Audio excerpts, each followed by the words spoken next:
नमस्कार, मैं हूं नेहा शर्मा। स्वागत है आपका कुंडली टीवी पर। इस समय मेरे साथ स्टूडियो में जुड़े हुए हैं मिस्टर नरेश कुमार जी। स्वागत है सर आपका। नमस्कार।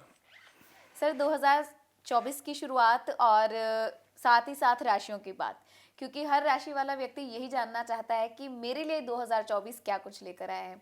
तो पिछले एपिसोड्स में हमने बाकी राशियों की बात की है, आज हम स्पेशली बात करेंगे तुला राशि की। तुला राशि के लिए 2024 क्या कुछ लेकर आए हैं? देखिए नेहा, तुला राशि के लिए राहु शुभ जी। छठे भाव में, शनि पांचवें भाव में चांदी के पाए में और गुरु शुभ। शुरुआत इससे अच्छी क्या हो सकती है। जी। ये तीन ग्रह जो हैं, दो ग्रह हैं, एक छाया ग्रह है। तुला राशि के लिए शनि योगा कारक होते हैं। जी। गुरु हालांकि दो अच्छे भावों के स्वामी नहीं होते, लेकिन गुरु के अपने कारक तत्व हैं, उनके कारक तत्वों का फल वो करेंगे। ठीक है। जी। जितने भी जातक इस समय तुला राशि के हैं, उनमें से मैक्सिमम जातक नेहा या तो शनि की दशा से गुजर रहे हैं या बुध की दशा से गुजर रहे हैं। ये दो प्लैनेट इनकी कुंडली में काफ़ी जो है वो सिग्निफिकेंट रोल प्ले करते हैं। करियर की शुरुआत में गुरु में होती है, करियर में ग्रोथ शनि में मिलती है और बुध में मिलती है। बुध में होते हैं जी। ये तीनों प्लैनेट करियर की शुरुआत ये बुध में करते हैं। मैक्सिमम लोग देखेंगे कि बुध में गुरु की इनकी करियर की शुरुआत होगी। ग्रोथ इनको शनि में मिलेगी और जो एक्सट्रीम ग्रोथ है रिटायरमेंट के समय में जब जाएंगे तो ये बुध में चले जाएंगे। तो ये जब शनि अच्छे हो गए, योगा कारक प्लैनेट जो है वो अच्छे हो गए, चांदी के पाए में आ गए, और गुरु जो ज्ञान के कारक हैं, संतान के कारक हैं, धन के कारक हैं, वो शुभ गोचर में सप्तम भाव में चल रहे हैं। राहु जो मिस्टीरियस प्लैनेट हैं, लेकिन राहु जब देने पे आते हैं तो बहुत अच्छा रिजल्ट करते हैं, वो छठे भाव में शुभ गोचर में चल रहे हैं। जितने भी अदालती मामले हैं तुला राशि के नेहा, जितने भी लिटिगेशन है, कंट्रोवर्सी है, एलिगेशन है, सब एलिमिनेट कर देगा। दुश्मन को ऐसे एलिमिनेट करता है राहु छठे भाव में आ जाए। तो ये तीनों प्लैनेट का अच्छी स्थिति में आना, और वो भी 1 जनवरी के दिन आना। गुरु चूंकि सप्तम में ही गोचर कर रहे हैं, लेकिन 1 जनवरी को मार्गी हो जाएंगे, 31 दिसंबर को ही मार्गी होंगे और अगले ही दिन शुभ शुरुआत हो गई। नेहा, एक और चीज इनके लिए बहुत अच्छी, जिस दिन ये नए साल की शुरुआत हो रही है ना, उस दिन चंद्रमा इनकी कुंडली में 11वें भाव में होगा, यानी कि सिंह राशि में गोचर हो रहा है और शुरुआत ही बहुत एक्सीलेंट होने जा रही है। तीनों ग्रह अच्छे गोचर में, चंद्रमा अच्छे गोचर में। चंद्रमा डूअर होता है नेहा, किसी भी चीज का काम करना है ना तो चंद्रमा की भूमिका सबसे पहले आती है, वो कारक होता है किसी भी चीज का। तो वो जब वो डूअर ही 11वें भाव में चला गया, एलिवेशन वाले भाव में चला गया, तो 2024 में तरक्की के दरवाजे निश्चित तौर पर खुलेंगे। अब बहुत सारे लोग ऐसे होंगे जिनको शायद चांदी के पाए के बारे में नहीं पता होगा। पता होगा जी, बिल्कुल। तो नेहा, चांदी का पाया, हालांकि शनि का गोचर पंचम में अच्छा नहीं होता, जी। पंचम का गोचर शुभ नहीं माना गया, लेकिन यह भी कंडीशनल है, अशुभ नहीं है। 3 से 11 में शनि अच्छा फल करते हैं, ये ठीक है। लेकिन बाकी भावों में यदि आपकी कुंडली में अष्टक वर्ग होता है, वहां पर शनि के मार्क्स अच्छे हो तो वो शुभ रहता है। ऐसा तो वो नहीं है नहीं कि 30 साल का साइकिल है शनि का और 30 साल में 7.5 साल शुभ रहेगा और बाकी साल अशुभ रहेगा। जी। ऐसा तो नहीं होगा। बहुत सारे भावों में शुभ भी होगा, लेकिन वो डिपेंड करता है आपकी अपनी इंडिविजुअल कुंडली के ऊपर। लेकिन शनि के पाए के ऊपर आते हैं। अब शनि का जो पाया होता है नेहा, जिस दिन शनि राशि परिवर्तन करते हैं, चंद्रमा उस दिन जिस राशि में होते हैं, चंद्रमा उस दिन, जैसे शनि का जब राशि परिवर्तन हुआ इस साल, तो वो शनि चंद्रमा थे वृश्चिक राशि में। जी। तो वहां से जो है वो 2, 5, 9 वो राशियां शुभ हो जाती हैं। मीन्स चंद्रमा जिस राशि से दूसरे भाव में है वो शुभ हो जाएगा, जिससे पंचम है वो शुभ हो जाएगा, जिससे 9वें भाव में है वो शुभ हो जाएगा। तो इस साल जो 2024 में क्या हुआ है, चंद्रमा वृश्चिक राशि में थे तो तुला से दूसरे हो गए, तो तुला के लिए शुभ हो गया। कर्क से पंचम हो गए, कर्क के लिए शुभ हो गया। मीन से अष्टम हो गए, 9th हो गए, उनके लिए शुभ हो गया। तो ये चांदी का पाया जो है कंडीशनल है। हालांकि शनि का गोचर शुभ नहीं होता, लेकिन शनि चूंकि योगा कारक है, चूंकि चांदी के पाए में है, इसलिए 2024 में तुला राशि के लिए शनि भी अच्छा फल करेंगे। मैं शनि पर इसलिए एम्फोसिस दे रहा हूं, इसलिए जोर दे रहा हूं, क्योंकि मैक्सिमम जातक नेहा तुला राशि के शनि की दशा से गुजर रहे हैं, जिन्होंने लाइफ में ग्रोथ करनी है, जिनकी फैमिली है, बच्चे हैं, वो शनि की दशा से ही गुजर रहे हैं। तो आप चिंता मत करिए, 2024 में आपको शनि अच्छे रिजल्ट देंगे और आपको उसका अच्छा फायदा मिलेगा। अब नेहा, गुरु जब सप्तम में बैठते हैं जी। तो सप्तम से पंचम दृष्टि जाती है धन स्थान के ऊपर। तो जिनका प्रमोशन ड्यू है नेहा, 11वां भाव प्रमोशन का भाव है, 11वें भाव से वृद्धि होती है। 10वें से हम कर्म देखते हैं, 11वें से वृद्धि होती है। तो 11वां भाव कर्म का भाव है, एलिवेशन का भाव है, आय का भाव है, वृद्धि का भाव है। वहां पर गुरु की दृष्टि, एक तो ये हो गया, गुरु की दृष्टि आपके चंद्रमा के ऊपर सीधी, और उसको कोई पाप ग्रह नहीं देख रहा। जी।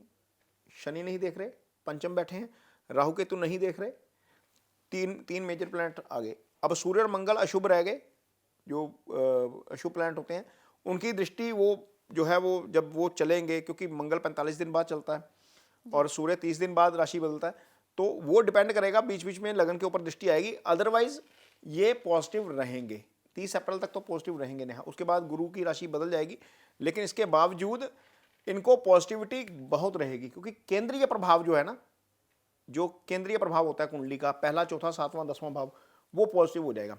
तो वहां पर जब पॉजिटिविटी है तो आपको रेज भी मिलेगी, लाइफ में तरक्की भी मिलेगी, आय भी बढ़ेगी, क्योंकि धन भाव के कारक ग्रह लगन को देख रहे हैं, केंद्र में बैठे हुए हैं, इसलिए आपको बहुत सारी चीज़ें जो हैं वो अच्छी मिलेंगी। शनि से गुरु दूसरे हो जाएंगे, वो भी एक अच्छी चीज़ है।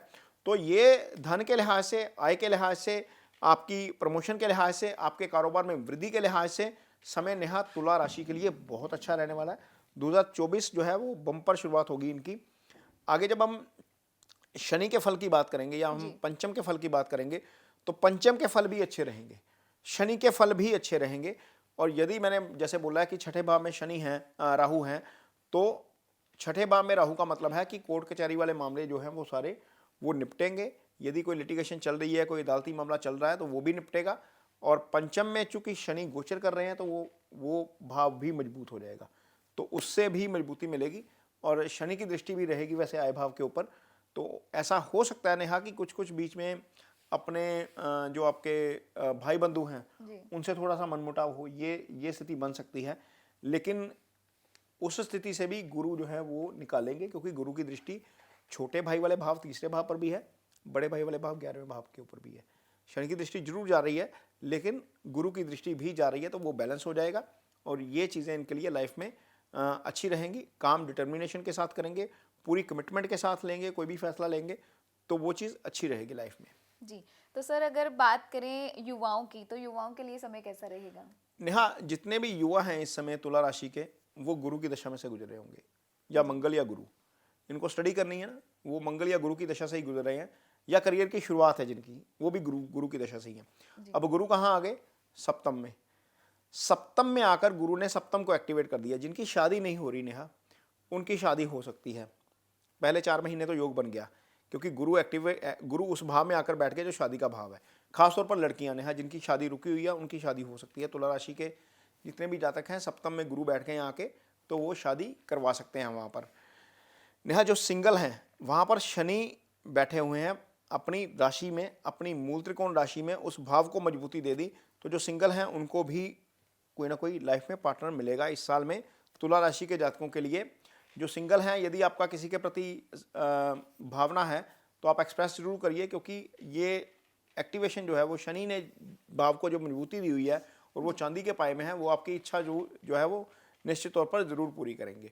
और नेहा, जो स्टूडेंट्स हैं उनके लिए समय ऐसा अच्छा इसलिए मैं कह रहा हूँ, क्योंकि गुरु का केंद्रीय प्रभाव है, गुरु चंद्रमा को देख रहे हैं, और गुरु अप्लाइड नॉलेज के कारक हैं। एकेडमिक एजुकेशन नेहा हम उनसे देखते हैं, अप्लाइड नॉलेज जितनी भी आती है, जो आउट ऑफ स्कूल आती है हमारे, जो हम स्कूल में पढ़ते हैं, कॉलेज में पढ़ते हैं, लेकिन उसको इम्प्लीमेंटेशन करने की जब बात आती है, तो हमारा करिकुलम जो है वो प्रैक्टिकल लाइफ से मैच नहीं करता होता। तो जो प्रैक्टिकल लाइफ से मैच नहीं करता होता, जो प्रैक्टिकल लाइफ में अच्छा करते हैं, उनका गुरु बहुत अच्छा होता है। तो गुरु का गोचर अच्छा होना ऐसा होगा कि आप जहाँ पर भी जॉब करने जाएंगे, कहीं पर भी आप काम करेंगे, तो आप अपनी अप्लाइड नॉलेज से फैसले अच्छे ले पाएंगे। भले ही एकेडमिक अच्छा ना हो, लेकिन आपके लिए वो चीज़ ज़रूर अच्छी हो जाएगी। और स्टूडेंट्स के लिए समय नेहा वैसे भी अच्छा है, क्योंकि चंद्रमा के ऊपर गुरु की दृष्टि रहेगी। गुरु वैसे भी पॉजिटिव प्लैनेट है। जब ये गोचर, ये वाला सप्तम का ट्रायंगल एक्टिवेट होता है ना, इसको कहते हैं भोग भाव। सप्तम से हम भोग देखते हैं किसी भी चीज़ का, तो सुख सुविधाएं तो निश्चित तौर पर मिलेंगी काफ़ी, क्योंकि सप्तम में भोग स्थान में गुरु बैठे हैं, भोग स्थान के ट्रायंगल को एक्टिवेट कर रहे हैं, 11वें भाव को एक्टिवेट कर रहे हैं, तो सुख सुविधाएं तो निश्चित तौर पर मिलेंगी। और आप अपनी स्टूडेंट लाइफ में ये थोड़ा सा जरूर ध्यान रखिए, क्योंकि राहु छठे भाव में है, और जब जो बच्चे कंपटीशन उसमें जा रहे हैं नेहा, वहाँ पर ओवर कॉन्फिडेंस हो सकते हैं। ओवर कॉन्फिडेंस से ही बचना है। यदि आप ओवर कॉन्फिडेंट होंगे तो आपको हो सकता है कि कोई ना कोई दिक्कत आ जाए।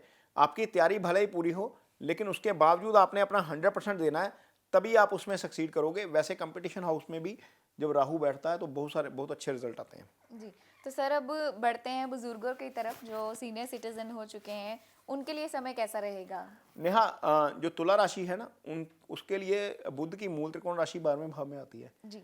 और जितने भी सीनियर सिटीजन है ना, यहाँ से आगे 50-55 से आगे निकल गए, वो बुध की दशा से ही गुजर रहे हैं। जी। सारे सबके ऊपर बुध की दशा चल रही होगी। तो वहाँ पर बुध की दशा, ये डिपेंड करेगा पहली बात तो कि बुध की पोजीशन क्या है इनकी कुंडली के ऊपर। लेकिन पहले 4 महीने इनको थोड़ा सा हेल्थ का ध्यान रखना पड़ेगा। मैं पहले 4 महीने इसलिए कह रहा हूँ क्योंकि गुरु की पोजीशन सप्तम में रहेगी, लेकिन गुरु जब अष्टम में आ जाएंगे तो थोड़ा सा 12वें भाव को प्रोटेक्ट कर देंगे। बुध 12वें भाव के स्वामी है इनकी कुंडली में। बुध 12वें के भी स्वामी है, बुध भाग्यस्थान के भी स्वामी है, लेकिन मूल त्रिकोण राशि का फल हमेशा प्लैनेट ज़्यादा करता है, इसलिए सेहत का जो है ध्यान जरूरी है। और वहाँ पर जब गुरु अष्टम में आ जाएंगे, और मैं ये इसलिए भी बोल रहा हूँ क्योंकि राहु की दृष्टि भी 12वें के ऊपर जा रही है। राहु की दृष्टि 12वें में जा रही है, केतु 12वें में बैठे हैं, इसलिए वहाँ पर खाने पीने को लेकर, लाइफस्टाइल को लेकर अपनी चीज़ें मेंटेन करना बहुत ज़रूरी है। क्योंकि जब राहु छठे बैठेंगे तो 7वीं दृष्टि जाएगी आपके 12वें भाव के ऊपर, और 9वीं दृष्टि राहु की जाएगी आपके दूसरे भाव के ऊपर, जहाँ से हम ईटिंग हैबिट्स देखते हैं। तो जिनको तो ड्रिंकिंग की आदत है वो थोड़ा सा संभल जाएं, क्योंकि हाउस एक्टिवेशन ऐसी है जहाँ पर दिक्कत आपको हो सकती है। अदरवाइज आपको जो है वो बहुत ज़्यादा परेशानी नहीं होने वाली, क्योंकि अष्टम के ऊपर बहुत ज़्यादा पाप प्रभाव नहीं आ रहा। शनि नहीं देख पाएंगे क्योंकि पंचम में बैठे हैं, तीसरी दृष्टि नहीं आएगी, सप्तम नहीं आएगी, दशम नहीं आएगी।